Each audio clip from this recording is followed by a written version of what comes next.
উন্মুখ হয়ে থাকা সাধারণ মানুষের মিছিল। কে ছিলেন না মিছিলে? রাজনীতিবিদ থেকে শুরু করে সুধীজন, স্কুল পালানো শিক্ষার্থী কিংবা খেটে খাওয়া সাধারণ মানুষ। রবীন্দ্রনাথের তো জায়গাটা পূরণ হয় নাই, হুমায়ুনের জায়গা ওরকমই থাকবে। তিনি যেমন আপন হয়েছিলেন তেমন করে আর কে কবে হতে পারবেন জানি না। তার লেখনীর মধ্য দিয়ে বাংলা সাহিত্য নতুনভাবে সমৃদ্ধি লাভ করেছিল। আমরা তাকে একেবারেই বাংলাদেশের সাংস্কৃতিক সত্তার একজন অসাধারণ রূপকার লেখক হিসাবে ভাবতে পারি। গল্প উপন্যাসে তিনি বাঙালির হৃদয় জয় করেছিলেন। তিনি টেলিভিশন নাটকে বাঙালি দর্শকের হৃদয় জয় করেছিলেন। এই মানুষটি চলে যাবে এটা বিশ্বাস করাই তো কঠিন। উনি সাধারণ মানুষের সুখ দুঃখ বেদনা ছোট ছোট ঘটনা এমনভাবে তুলে এনেছেন, এটাই ওনার বৈশিষ্ট্য। তিনি যেমন সাহিত্যিক ছিলেন, তিনি যেমন নাট্যকার ছিলেন, নাট্য পরিচালক ছিলেন, ঠিক তেমনি উনি বড় মাপের একজন চলচ্চিত্র পরিচালক ছিলেন।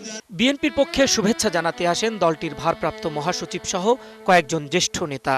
অনুভূতিগুলোকে যেভাবে সাহিত্যে তুলে নিয়ে এসেছিলেন, তার জন্যে তিনি আজকে বাংলাদেশের সবচেয়ে জনপ্রিয় কথাশিল্পী। হুমায়ুন আহমেদ প্রকৃতি ভালোবাসতে শিখিয়েছেন বৃষ্টি আর জ্যোৎস্না। চাঁদনি পশর রাতে সৌন্দর্য বন্দনায় তিনি হয়তো আর কখনোই মেতে উঠবেন না, কিন্তু ভরা পূর্ণিমার রাতে অজস্র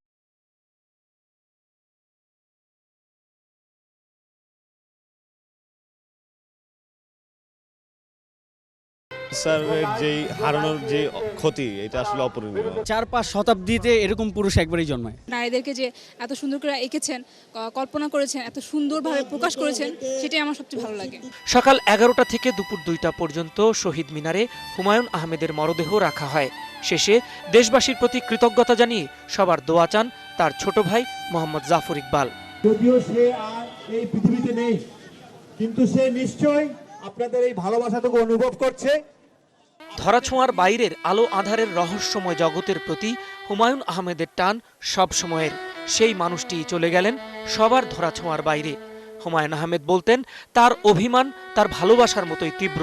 অভিমানী মানুষটি চলে গেলেন ঠিক, তবু তিনি থেকে গেলেন কোটি ভক্তের হৃদয়ে, ভালোবাসায়।